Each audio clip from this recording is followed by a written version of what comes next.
থানচিতে বলিপাড়া খ্রিস্টান মিশন সড়কের বেহাল দশা, জনদুর্ভোগ চরমে।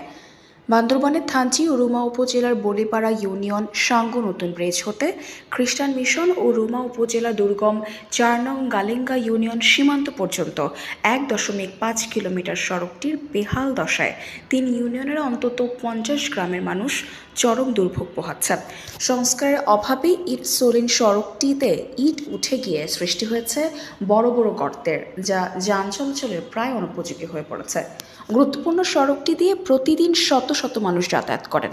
বলিপাড়া, কচুপাড়া, মরপাড়া, ব্রহ্মদত্তপাড়া, জৈতুনপাড়া, জ্ঞানলালপাড়া, এদেনপাড়া, রামদুপাড়া, আদিকাপাড়া, বিষয়পাড়া, কিস্তপাড়া, মুংহাপাড়া, সতীশচন্দ্রপাড়া সহ ২ উপজেলার প্রায় ৫০ গ্রামের মানুষের জন্য এটি প্রধান যাতায়াতের পথ। উপজেলা নির্বাহী অফিসার ইউএনও মোহাম্মদ আবদুল্লাহ আল ফয়সাল জানান, বলিপাড়া খ্রিস্টান মিশন সড়কটির বেহাল দশা সম্পর্কে অবগত হয়েছে। দ্রুত সড়কটি সংস্কারের জন্য প্রয়োজনীয়